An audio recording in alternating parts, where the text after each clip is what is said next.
성경 말씀 창세기 29장 31절 말씀부터 35절 말씀까지 같이 봉독하도록 하십시다. 여호와께서 레아에게 종이 없음을 보시고 그의 태를 여셨으나 라헬은 무자하였더라. 레아가 잉태하여 아들을 낳고 그 이름을 르우벤이라 하여 가로되 여호와께서 나의 괴로움을 권고하셨으니 이제는 내 남편이 나를 사랑하리로다 하였더라. 그가 다시 잉태하여 아들을 낳고 가로되 여호와께서 나의 종이 없음을 들으셨으므로 내게 이도 주셨도다 하고 그 이름을 시므온이라 하였으며 그가 또 잉태하여 아들을 낳고 가로되 내가 그에게 새 아들을 낳았으니 내 남편이 지금부터 나와 연합하리로다 하고 그 이름을 레위라 하였으며 그가 또 잉태하여 아들을 낳고 가로되 내가 이제는 여호와를 찬송하리로다 하고 이로 인하여 그가 그 이름을 유다라 하였고 그의 생산이 멈추었더라. 아멘.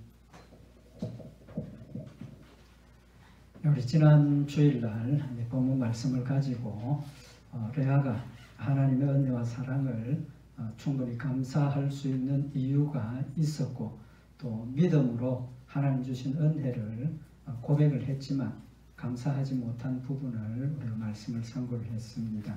우리 오늘은 레아가 왜 감사할 수 있는 이유가 있고 또 본인이 하나님이 주셨다는 것을 믿음으로 고백했음에도 불구하고 감사하지 못한 이유에 대해서 말씀을 상고를 하려고 합니다. 우리도 레아와 같이 하나님 항상 은혜를 베푸시고 때로 위로하시고 격려하시고 강건케 하심에도 불구하고 또 그 믿음을 가지고 있음에도 불구하고 같은 이유 때문에 우리도 감사를 하지 못하는 그런 경우들이 있다고 생각을 합니다. 그래서 오늘 이 레아가 감사하지 못한 이유에 대해서 말씀을 상고를 하고 또 그 감사의 결과가 어떤가 하는 것 우리 상고를 하면서 우리 자신을 돌아보는 시간이 되기를 원합니다. 레아가 감사하지 못한 이유가 두 가지입니다. 결론부터 먼저 말씀을 드리면 첫째는 레아의 마음이 어디에 지금 중심이 가 있느냐는 겁니다. 초점이 어디에 맞춰 있느냐는 겁니다. 남편한테 지금 초점이 맞춰 있습니다. 그죠?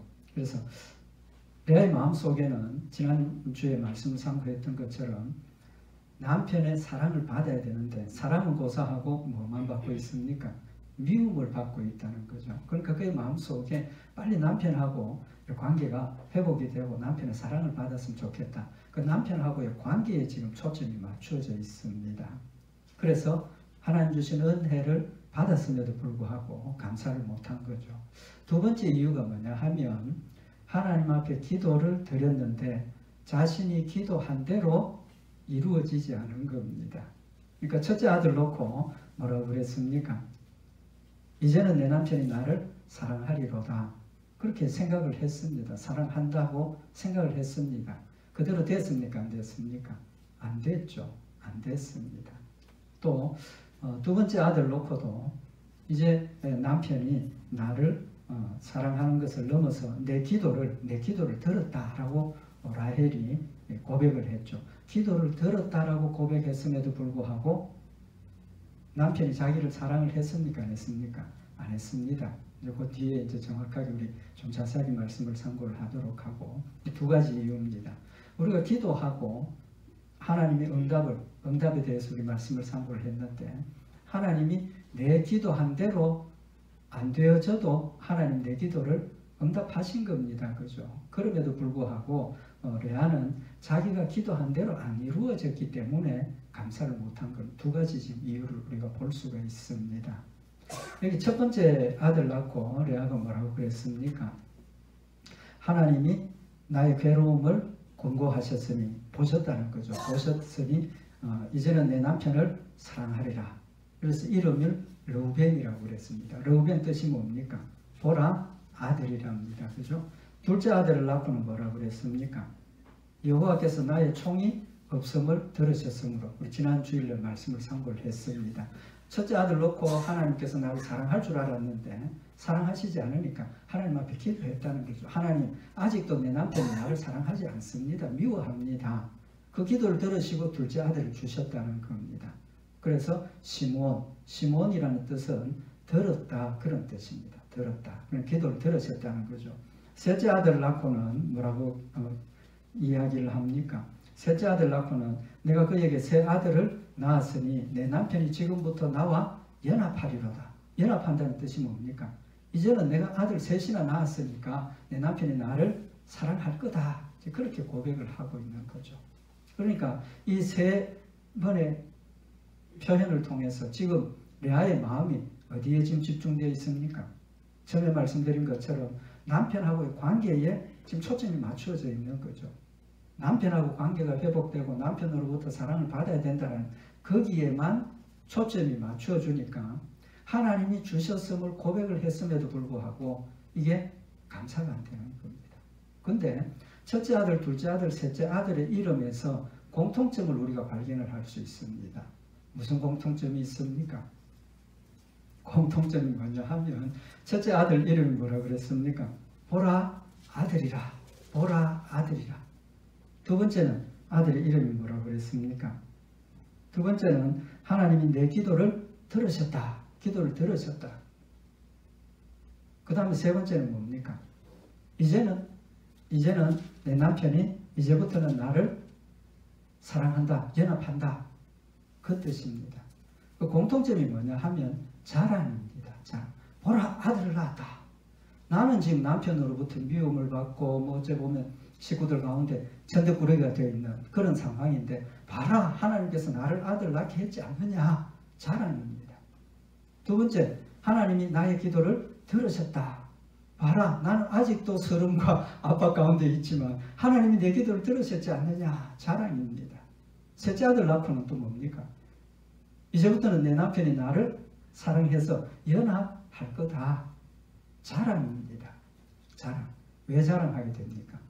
지금 자신의 처지가 다른 사람으로부터 무시당하고 또 다른 사람으로부터 조롱당할 수 있는 그런 상황에 처해 있지 않습니까? 그런 상황이니까 하나님이 주신 것을 자랑하게 되는 겁니다. 자랑하기 전에 뭐부터 먼저 해야 됩니까? 감사부터 해야 되는 게 정상 아닙니까? 하나님 감사합니다. 봐라 아들 낳았다. 이래 돼야 되는데 감사는 사라져버리고 자랑만 자꾸 하게 되는 겁니다.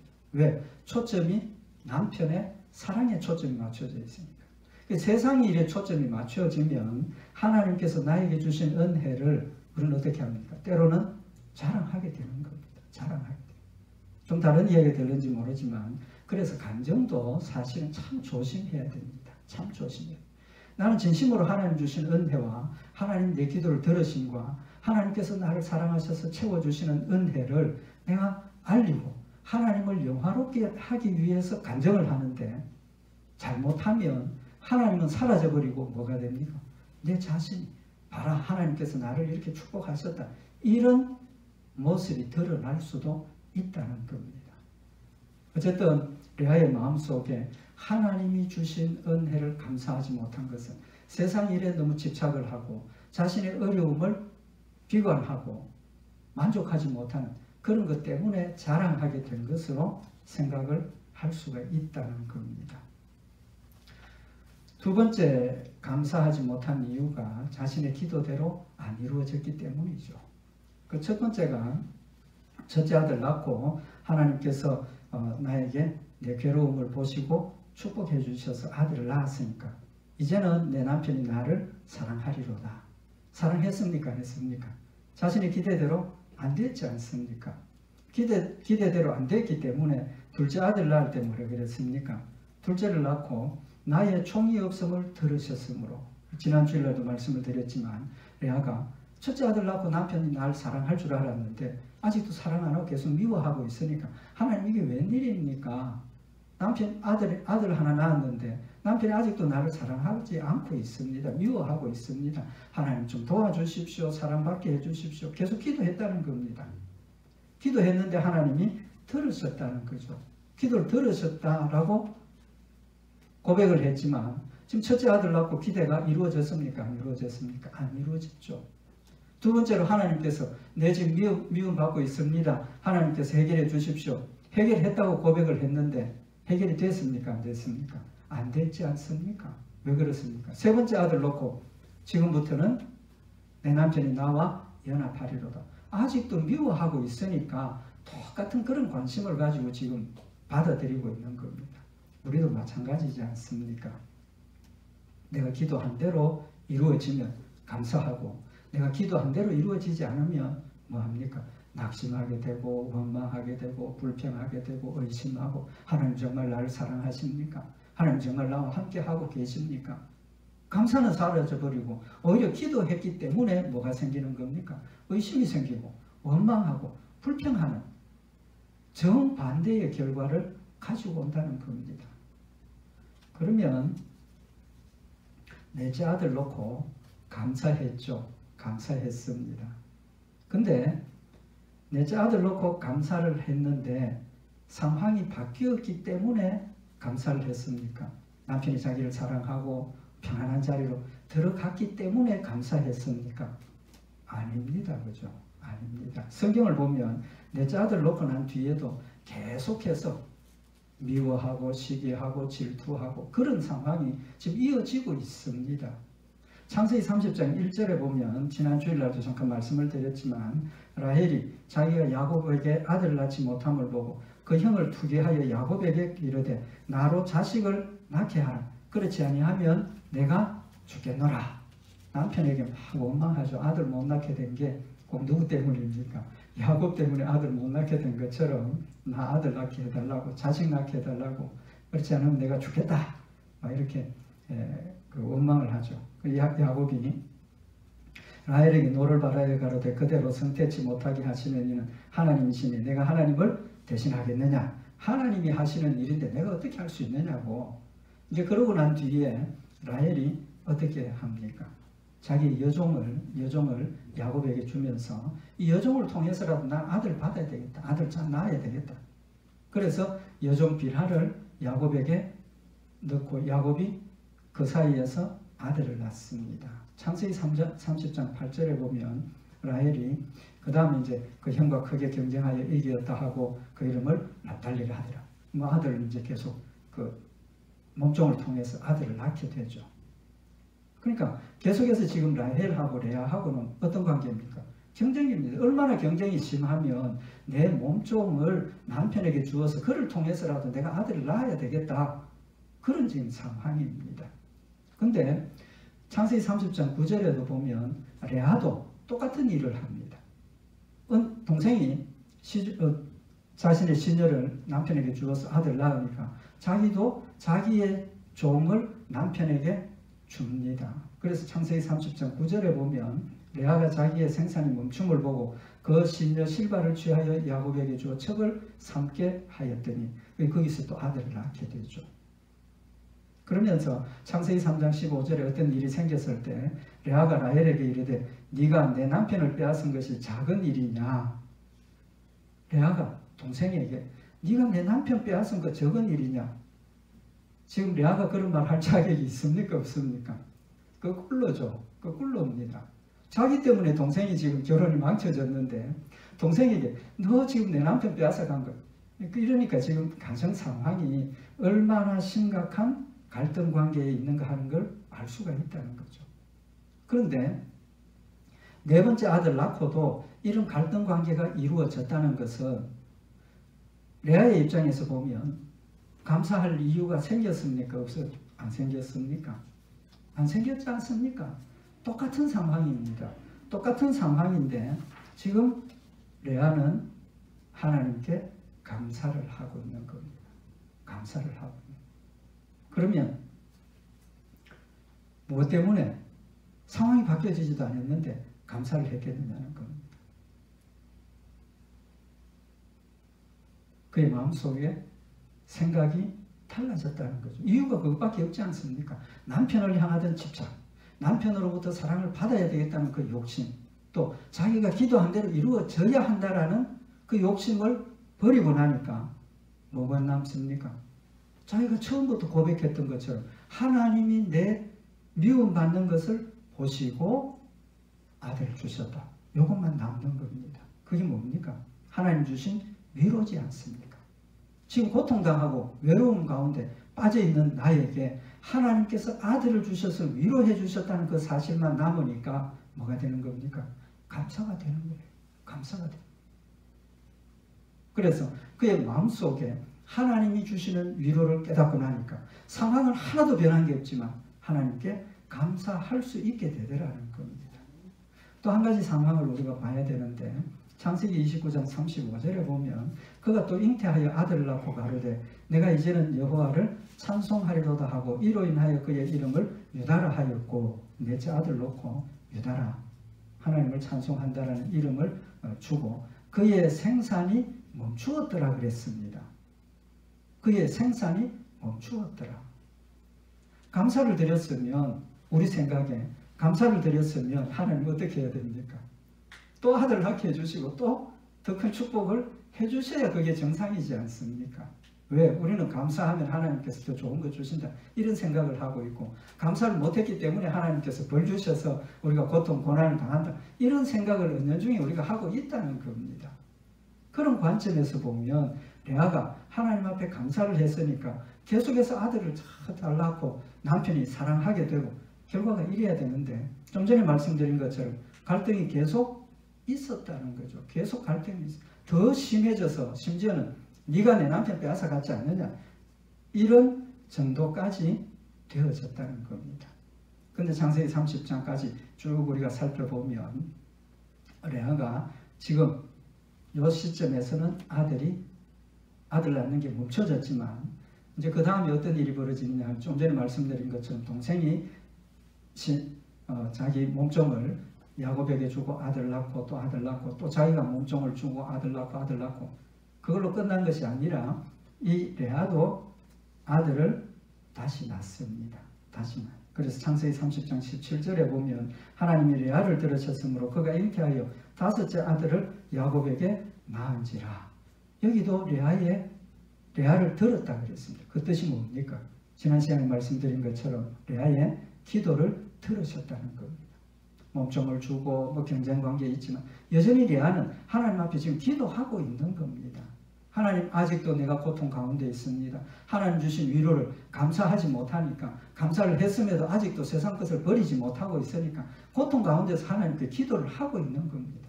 기도를 했더니 생산이 멈추었던 그의 몸에서 하나님께서 아들을 낳게 했다는 겁니다. 다섯째 아들을 낳았다. 그래도 감사를 못합니다. 그러다가 창세기 30장 19절에 레아가 다시 잉태하여 여섯째 아들을 야곱에 낳은지라.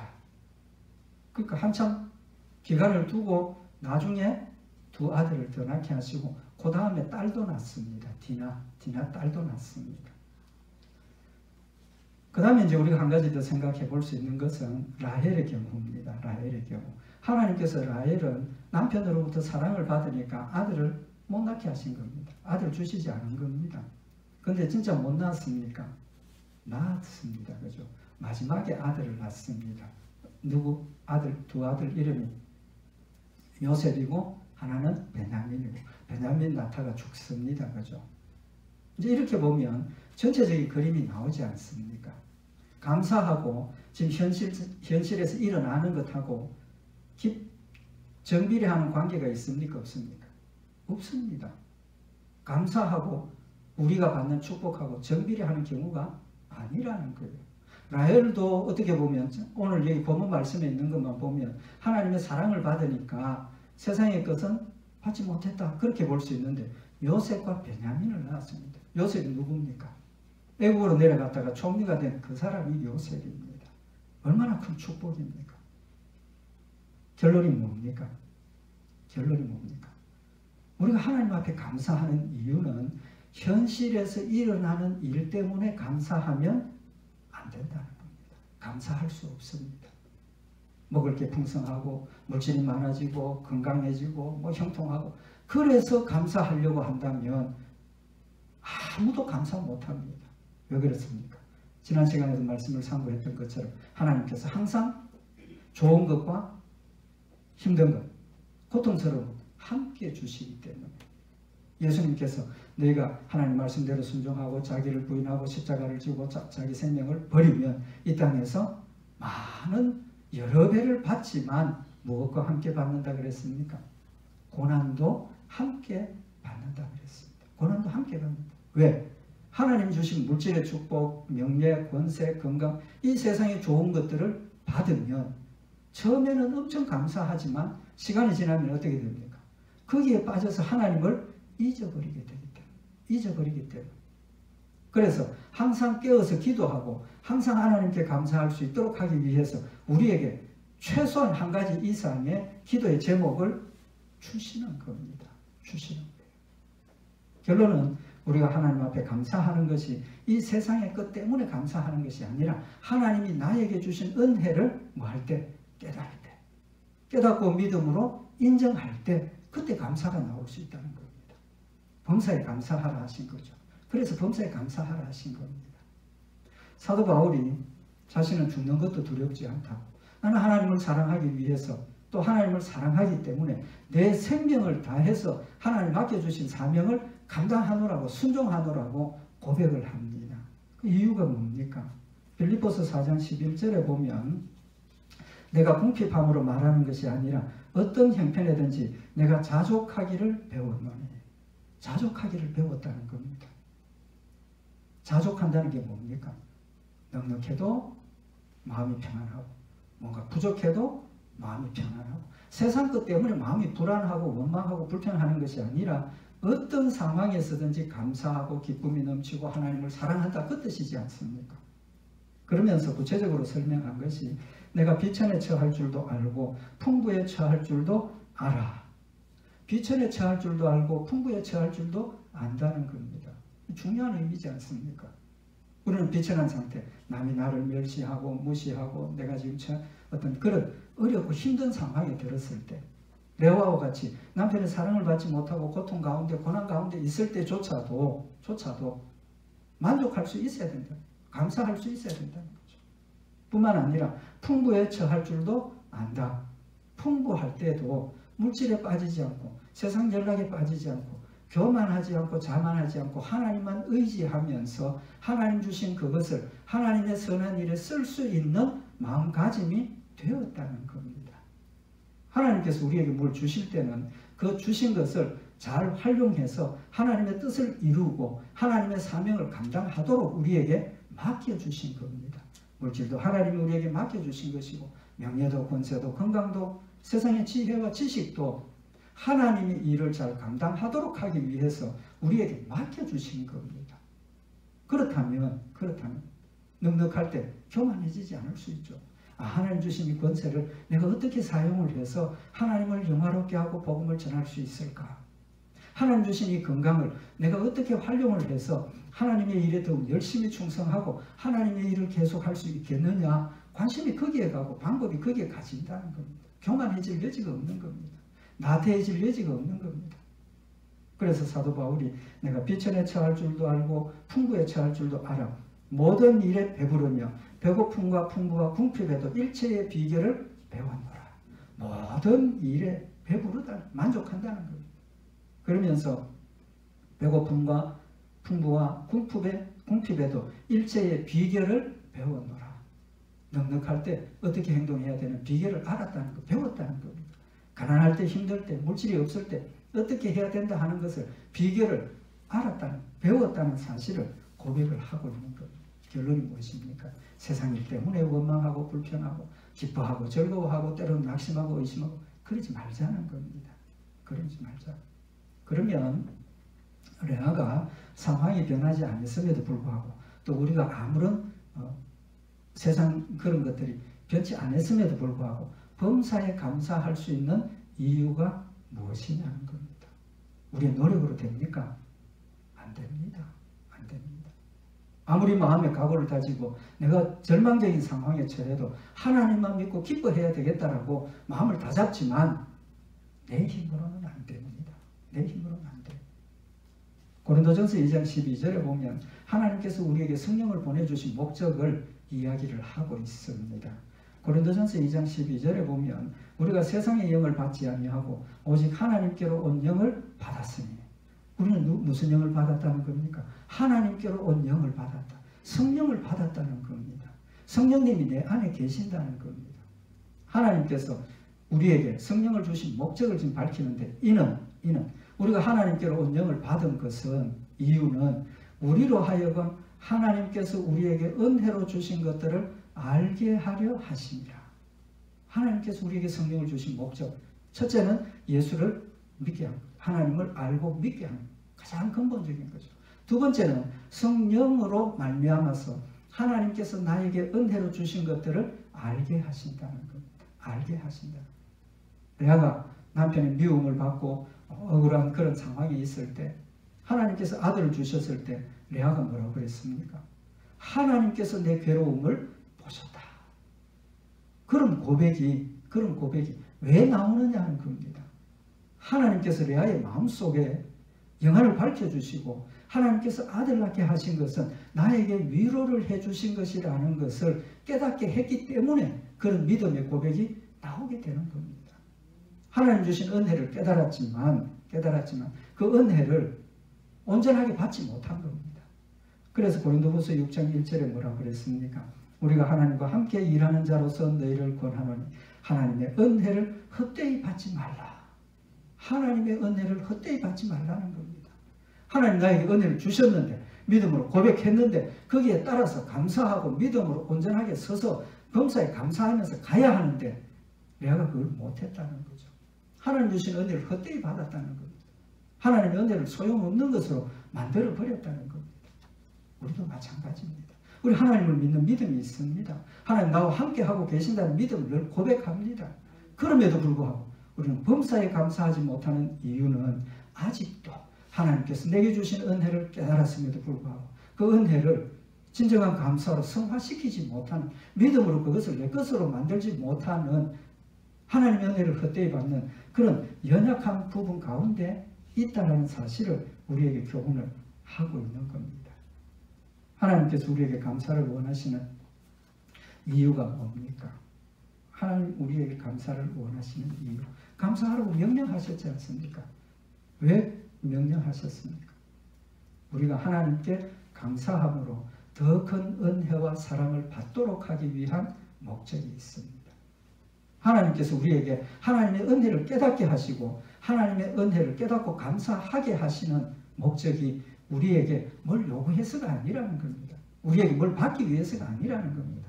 목적은 우리가 감사를 하면 더 큰 은혜를 하나님께서 더하여 주신다는 겁니다.